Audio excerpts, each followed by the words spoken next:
Bonjour. Vous nous raconter un peu comment vous avez vécu les différents épisodes de ce drôle d'été lyonnais?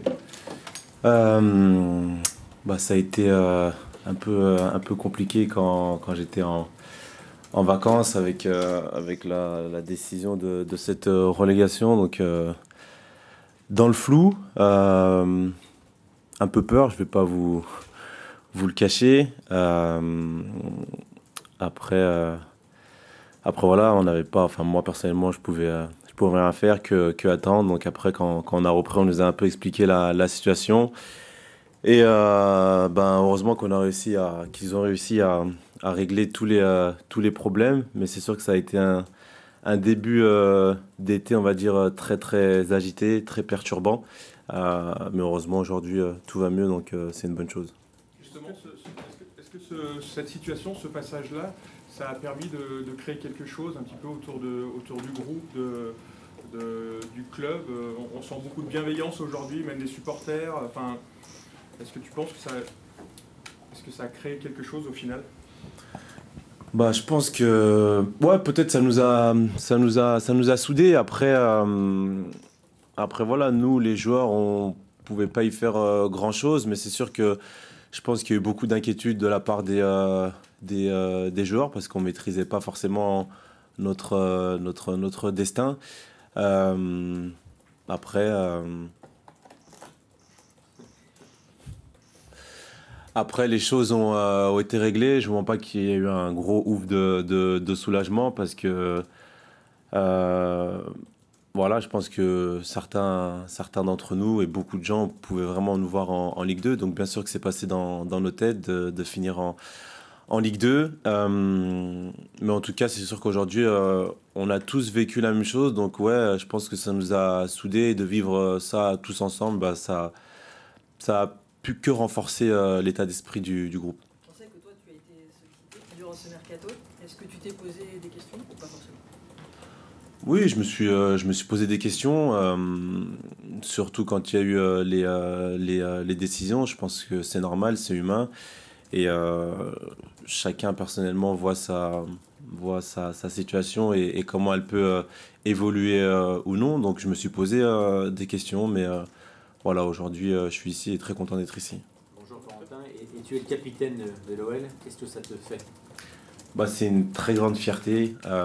Franchement, j'aurais jamais imaginé être le capitaine de l'OL quand j'étais tout petit. Pour moi, enfin, vous savez très bien que c'était un rêve d'être footballeur professionnel, encore plus à l'Olympique Lyonnais, de représenter ce club que j'ai toujours supporté.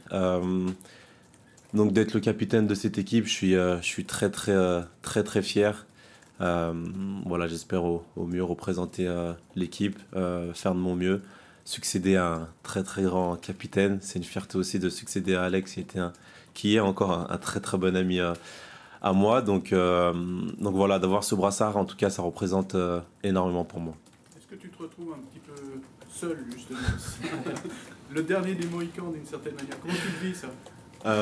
C'est différent. C'est sûr qu'aujourd'hui, il y a, entre guillemets, plus les Lyonnais, comme vous aimez bien nous appeler, avec le départ de Anto, Max, Ryan, Alex. Mais c'est la vie de footballeur, j'ai envie de dire. On n'est pas mariés entre nous. On sait que nos carrières sont différentes et que du jour au lendemain, on peut ne plus se voir quotidiennement. Et c'est ce qui se passe justement pour moi actuellement. Après, non, vous inquiétez pas, je suis pas tout seul. Je m'entends bien avec tous mes coéquipiers, donc tout se passe très bien. Et comment tu sens ce groupe, les nouvelles connexions? Parce que, justement, il y a beaucoup Ouais. de renouvellement. Ouais, il y a beaucoup de renouvellement, surtout au début quand on a repris début juillet, il y avait beaucoup de jeunes joueurs qui ont très bien fait le taf, qui ont été très bons, donc ça fait plaisir. Et là, depuis quelques temps, il y a pas mal d'arrivées, le groupe s'étoffe un peu plus, donc c'est sûr que c'est une très bonne chose. Je pense que pour répondre à votre question, on peut le voir par rapport aux matchs amicaux, on a fait des bons matchs amicaux. J'ai connu des pré-saisons à Olympique Lyonnais où on gagnait pas forcément les matchs et c'était beaucoup plus compliqué de commencer le championnat avec beaucoup moins de confiance. Aujourd'hui, je pense qu'on a quand même assez de confiance, qu'on a fait de belles choses dans les matchs amicaux, même contre le Bayern, qui est une très très grosse équipe. Donc voilà, et après, au niveau du vestiaire, tout le monde s'entend bien.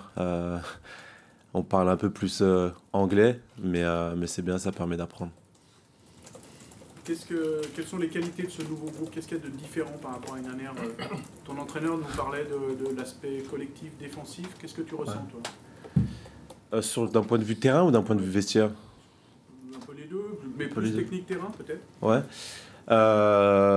Terrain, j'ai envie de vous dire que quand moi j'ai joué les matchs amicaux, il y avait pas, si je dis pas de bêtises, il n'y avait pas trop de changements par rapport à l'année dernière, dans le sens où peut-être il manquait que Ryan, parce que sinon il y avait Tanner, Clinton, Sahel, Abner, enfin tous ceux qui ont joué, c'était à peu près la même équipe entre guillemets que l'année dernière. Donc les connexions, elles étaient là. On a déjà travaillé depuis plus de 6 mois avec le nouveau coach, donc on connaissait déjà les principes, même si je trouve que ça s'est quand même amélioré sur les matchs amicaux. Et après, chaque recrue qui est arrivé, on a pu le voir avec Tyler, spécialement Tyler lors du match de Retafe, qui s'est bien intégré à l'équipe, qui a fait une belle performance, qui a très vite compris les principes du coach.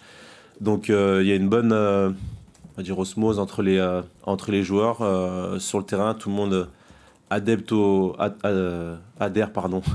adhère au discours du coach.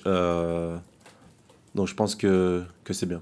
Donc, au milieu, il y a Calis Mera qui a un peu bluffé tout le monde. Quel est un petit peu ton regard, toi, sur les... Il a bluffé tout le monde, comme vous l'avez dit. Calis, moi, je l'avais vu l'année dernière, lors de la dernière semaine. Il s'était entraîné avec nous et moi, je ne m'étais pas trop entraîné. Mais quand je regardais les entraînements, je le voyais. Et déjà, on voyait que c'était un jeune garçon qui avait un gros potentiel et qui était mature dans son jeu, qui prenait souvent les bonnes décisions. Et donc j'ai pu le découvrir et jouer avec lui là depuis début juillet. Et c'est vrai qu'il m'épate. C'est un très jeune joueur, mais il est très intelligent, il comprend très vite ce qu'on lui demande. Il a une qualité technique hors norme, donc c'est bien. Et surtout, je pense qu'il a une très très bonne mentalité. Et ça, pour moi, c'est quelque chose de très très important. Donc faut qu'il continue comme ça. Voilà, il sait que il arrive en professionnel, c'est pas la fin du chemin, on va dire. Donc il a encore beaucoup de route à faire. Et en tout cas, s'il continue comme ça à rester humble, à travailler comme il travaille, je pense qu'il ira très loin. Donc c'est une bonne chose pour nous, parce je pense qu'il intègre carrément le groupe professionnel, et il va jouer cette saison. Corentin, est-ce que c'est une saison qui peut être vraiment très surprenante, avec de très bonnes surprises, même pour toi, à titre individuel? Une nouvelle équipe, un nouveau projet. Ouais, il y a une Coupe du Monde qui arrive aussi, on ne sait pas. On sait pas de. Tu penses à tout ça? On sait pas de ce que demain est fait, donc voilà. Moi, je me suis fixé des objectifs, pardon. Je vais tout faire pour les réaliser d'un point de vue personnel. Et après, comme vous avez dit, je pense que voilà, très peu de gens nous attendent. Donc c'est sûr que si on peut créer une certaine surprise, ça peut être une bonne chose. On a vu avec tous les problèmes qu'on a pu avoir là ces derniers temps. Si on arrive à reproduire ce qu'on a fait pendant les matchs amicaux lors du championnat, et être plus régulier que ce qu'on a été l'année dernière, je pense, sur l'enchaînement des matchs, mais aussi lors des matchs, pas faire une mi-temps sur deux ou 60 minutes, 70 minutes. On pourra faire de bonnes choses. En tout cas, moi, j'ai confiance en ce groupe. J'ai confiance aussi au coach qui développe bien l'équipe. Donc, pourquoi pas être la bonne surprise de cette année. Bonjour, Corentin, en parlant du coach, on voit qu'au milieu, là, c'est très clair ce qu'il vous demande, et vous commencez vraiment à bien adhérer à ce qu'il vous demande tactiquement. Il y a des milieux devant la défense, et il y en a d'autres un petit peu plus haut dans la densité. Toi, tu avais joué un petit peu plus haut avec Pierre Sage, même en fin de saison passée. Est-ce que cette saison, tu peux jouer un petit peu plus bas? C'est plus ton poste? Qu'est-ce que tu préfères? Ou est-ce que tu préfères les deux? Moi, clairement, je préfère jouer un peu plus haut avec Pierre, mais aussi avec Paolo. Je jouais plus haut, je jouais en tant que numéro 8. C'est vrai qu'il y a eu des matchs où j'ai pu redescendre un peu en tant que numéro 6 comme à Auxerre, mais moi je préfère jouer un peu plus haut. Je trouve que surtout quand je suis bien physiquement, j'arrive à avoir la capacité à faire les efforts, à faire des appels en profondeur, à revenir aussi pour aider l'équipe à défendre. Je me sens plus à l'aise plus haut. Après voilà, c'est le coach qui décide. Moi, peu importe où il me met, voilà, le plus important c'est d'être efficace, d'être bon et d'avoir les repères. Ils ne demandent pas la même chose au numéro 6 qu'au numéro 8. Donc il faut savoir s'adapter, écouter et surtout être performant, que ce soit en tant que numéro 6 ou en tant que numéro 8. Depuis les événements de l'été et de juillet, on a l'impression que le calme est revenu. L'OL ne fait plus parler de lui. Ouais. Vous avez bien bossé dans la discrétion. Voilà, ça fait un petit peu du bien de retrouver un climat plus apaisé. Ouais, et puis je sais pas comment les gens de l'extérieur le ressentent, mais nous à l'intérieur, quand le climat est apaisé, quand on parle pas de nous tous les jours, quand il n'y a pas des trucs qui sortent, surtout des trucs qui concernent pas forcément le sportif, nous ça nous fait du bien et ça nous permet de travailler plus tranquillement. Donc je ne mens pas que d'entendre, de voir au quotidien, même pendant les vacances, l'Olympique Lyonnais, Ligue 2, DNCG, problème d'argent, etc. C'est pénible et même si on est en vacances, ça use un peu sur le moral. Donc de pouvoir travailler tranquillement et sans, on va dire, problème, ça fait du bien. Et comment tu expliques, on a l'impression qu'il y a une espèce de paradoxe, parce qu'on n'a jamais eu une intersaison aussi à suspense, et finalement j'ai l'impression qu'il y a quand même, vous avez pas mal de certitudes, en tout cas c'est ce qu'on entend dans tes mots, dans ceux de Paulo Fonseca. Est-ce qu'il y a un paradoxe et tu le ressens comme ça En vrai, je pense que c'est déjà vu qu'il y a eu tous ces problèmes-là au mois de juin, bon bref, fin de saison, tout ça, DNCG, etc. Mais malgré tout, les matchs qu'on a pu faire, tout le monde pensait qu'on allait mal démarrer, qu'on allait faire des mauvais matchs amicaux. Et je pense qu'on a quand même montré un beau visage. Je dis pas que tout a été parfait et qu'on était les meilleurs du monde, mais quand même, on a fait des bons résultats. Et je pense que c'est ça qui a fait la différence. Aujourd'hui, si on avait eu des mauvais résultats, tout de suite, on aurait tout lié. C'est-à-dire, voilà, Lyon, la DNCG, les problèmes sur le terrain, les problèmes sportifs.